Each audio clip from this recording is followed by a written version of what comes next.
saya Deka, pertama Jalan tahun 789 dan di dalam video ini saya akan bahas tentang sejarah Perang Saudara Cina. Oke, mau tahu gimana sejarah Perang Saudara Cina? Oke, tolong simak video ini baik-baik. Oke, saya akan segera menjelaskan sejarah dari Perang Saudara Cina. Pada awal abad ke-19, Cina masih dipimpin oleh sebuah kekaisaran yang dipimpin oleh sebuah dinasti asing yang bernama dinasti Manchu atau Qing, yang sudah berkuasa selama kurang lebih 200 tahun. Di daerah selatan Cina terdapat seorang anak muda yang bernama Sun Yat-sen yang telah mendapatkan ide-ide barat yang dipelajari selama ia di Eropa. Dia kemudian mendirikan suatu perkumpulan yang mana Chongguo Dongmenghui dan menyebarkan gagasannya untuk mendirikan pemerintahan baru Cina, menggantikan dinasti Qing atau Manchu yang dianggap tidak pantas lagi dan memerintah Cina. Setelah berhasil mendirikan pemerintahan Republik di Cina, dalam masa transisi itu pemahaman komunis yang dibawa oleh orang-orang Rusia atau Soviet mulai masuk ke dalam pemikiran rakyat Cina. Rakyat Cina sendiri mulai tidak mempercayai partai Kuomintang dan menjalankan pemerintahan karena terdapat berbagai masalah seperti banyak praktik korupsi. Hal ini memanfaatkan partai komunis Cina untuk berusaha menguasai pemerintahan Cina. Menghindari akan hal itu, Chiang Kai-shek berusaha untuk menyingkirkan kaum komunis. Jika terjadi konflik antara kaum nasionalis dan kaum komunis yang sama-sama ingin memperebutkan kekuasaan di Cina. Lalu bagaimana berdiri partai komunis, partai Kuomintang dan partai komunis Cina ini? Bagaimana jalannya? Bagaimana dampaknya? Oke, saya akan jelaskan di sini.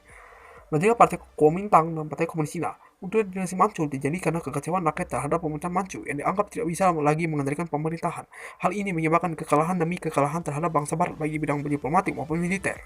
Akibatnya muncul berbagai pemberontakan yang terjadi. Salah satu pemberontakan yang dilakukan oleh Sun Yat-sen dengan mendirikan perkumpulan Chongguo itu Chongguo Dongmenghui, yang dimana anggotanya harus berikat untuk mengusir bangsa Manchu, merebut kembali Cina bagi bangsa Tionghoa dan menjadikan suatu negara berbentuk republik dan pembagian tanah secara adil.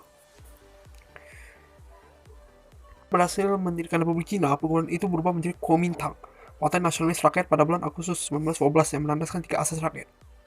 Pada tahun 1917, di Rusia terjadi adanya revolusi yang merupakan awal dari perubahan bentuk pemerintah menjadi komunis bawah kepemimpinan Lenin.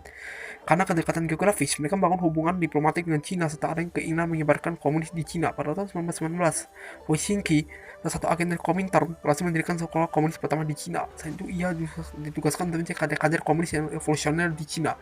Kuomintang sendiri berupaya untuk mendirikan sebuah partai kaum buruh dan petani yang revolusioner dan untuk dijadikan implementasi keberhasilan evolusi gaya Bolshevik ke Cina. Lalu pada bulan Agustus 1920, Voitinsky menghubungi kaum komunis Tiongkok yang hadir oleh Chen Tuxiu, Xi Chuntong, Li Hanchun, Shen Xuanlu, Liu Xishong untuk memulai pendirian partai Kuomintang. Dan pada tanggal 23 Juli 1921, Partai Komunis Cina resmi didirikan di Cina. Pada tahun 1922, pemerintah Uni Soviet mengikat Abraham Adolf Chove untuk membicarakan tentang persetujuan mengenai daerah yang pernah dirampas dari Cina yang akan dikembalikan kembali. Sun Yat-sen menerima tawaran tersebut dan ia berpendapat bahwasan komunis tidak cocok diterapkan di Cina. Dengan demikian terjadi hubungan antara pemerintah Kuomintang dan Uni Soviet. Lalu pemerintah nasionalis mengirimkan misi yang diketuai oleh Chiang Kai-shek ke Uni Soviet untuk belajar mengenai birokrasi pemerintahan, dan sebagai balasannya Uni Soviet mengirimkan Borodin dan Jenderal Blucher ke Cina untuk mengatur kembali birokrasi partai Kuomintang dan mengajar di Akademi Militer Whampoa. Pada bulan Juni 1924, setelah keputusan Kongres Nasional kaum komunis diperbolehkan untuk bergabung ke dalam Kuomintang dengan syarat bahwa mereka akan tunduk kepada asas-asas Kuomintang. Pada tahun selanjutnya, 1925, Dr. Sun Yat-sen wafat dan digantikan oleh Chiang Kai-shek. Chiang Kai-shek ini tidak suka dengan kaum komunis dan berusaha untuk mengirim kaum komunis dari Kuomintang karena ia menganggap bahwa kaum komunis dapat membahayakan persatuan negeri serta mengirim kembali Borodin dan Jenderal Blucher ke Uni Soviet. Hal ini muncul konflik antara kaum komunis dengan kaum nasionalis. Pada tahun 1927, Mao Zedong terpilih menjadi pemimpin Partai Komunis Cina dan tentara merah di bawah pimpinan Zhou Enlai dan Zhu Te mengadakan perebutan kekuasaan di Nanchang yang berhasil digagalkan oleh Kuomintang. Akibatnya kemudian adalah terjadi peristiwa yang disebut dengan pembunuhan Shanghai atau Shanghai Massacre, yaitu pembunuhan massal atau pembebasan terhadap kaum komunis dilakukan oleh Kuomintang. Sisa-sisa anggota Partai Komunis Cina mundur ke daerah-daerah yang tidak mudah diakses dan mulai menyadari bahwa kedudukan di provinsi Jiangxi tidak dapat dipertahankan lagi. Mereka lalu mengundurkan diri dan mengadakan perjalanan panjang yang dikenal dengan peristiwa Long March pada tahun 1934 ke wilayah Yan'an dan wilayah Yan'an dan tiba secara bergelombang di wilayah tersebut antara tahun 1935 hingga 1936. Pada saat itu Jepang sedang melakukan ekspansi ke wilayah utara Cina, sehingga pada tanggal 1 Agustus 1935 Partai Komunis Cina menyerukan agar rakyat Cina bersatu melawan Jepang. Lalu pada bulan Februari 1937 Partai Komunis Cina menyatakan untuk bergabung dengan pemerintahan nasional dan meleburkan tentara merah dengan tentara nasional dan menghadapi agresi militer Jepang. Dengan demikian pertikaian antara kaum komunis dan kaum nasionalis berhenti dan bersatu untuk menghadapi Jepang.